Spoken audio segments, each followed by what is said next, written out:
Por exemplo, eu tirei, vamos supor que eu fiz 3 simulados, 3 semanas de matemática e eu tô acertando sempre 32. Quer dizer necessariamente que eu não estou progredindo? Ou não?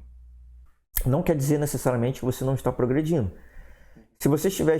Bom, primeiro, o seu cérebro, se você estiver estudando diariamente, tudo direitinho, significa que o seu cérebro ele nunca deixa de progredir. Já em física existe um termo, né, chamado calor latente. Existe o calor latente e o calor sensível.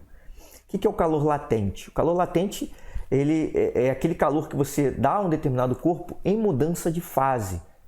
Por que é chamado de calor latente? Porque é um calor que você não consegue perceber. A temperatura se mantém constante em mudança de fase. Mas isso não significa que o nível de energia do sistema não está aumentando. O nível de energia do sistema está aumentando, só que você não consegue perceber.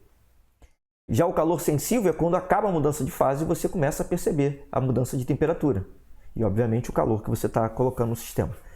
Então, da mesma forma acontece no estudo. Se você estiver acertando 32 questões repetidamente, um exemplo, né? Não significa que você não está progredindo. Você está colocando energia no sistema, só que você não está percebendo aquela evolução.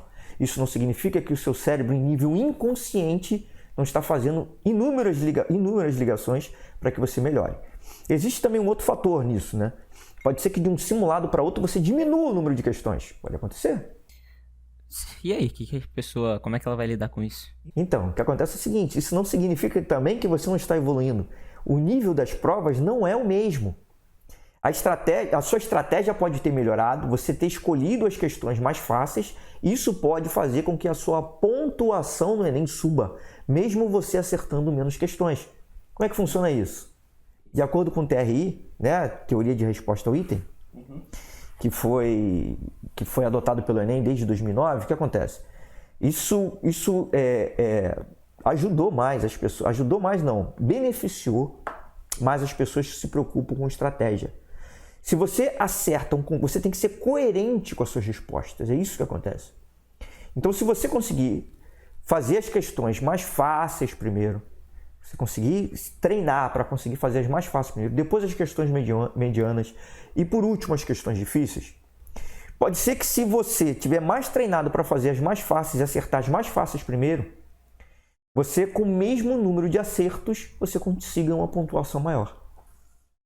Entendo. Por quê? Duas pessoas têm, supondo, 20 acertos na prova de matemática. 20 acertos. As notas não necessariamente, provavelmente não vão ser iguais, porque as questões acertadas vão ser diferentes. Se uma das pessoas acertou as 20 mais fáceis e a outra acertou as 20 mais difíceis da prova, é lógico que quem acertou as 20 mais fáceis vai ter a maior pontuação. Então, o fato de você ter sempre ficar ali 30, 31, você não precisa se preocupar muito com isso. Você não precisa se preocupar com isso. Você tem que se preocupar em como está o seu desempenho no dia a dia. Você está tendo muita dificuldade em determinada matéria, em determinado conteúdo. Agora, no simulado em si, essas pequenas variações vão acontecer, não tem problema.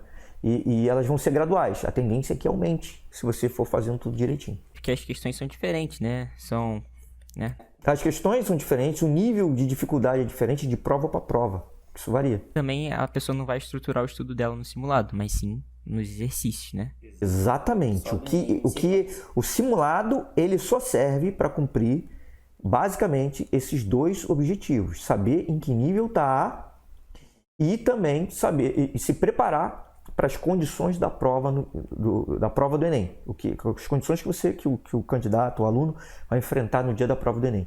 Agora, antes disso daí, a base de tudo isso, o que realmente vai fazer mudar de nível são as questões do dia a dia que ele vai estar resolvendo, as questões que ele vai estar fazendo. Isso vai fazer com que ele realmente melhore.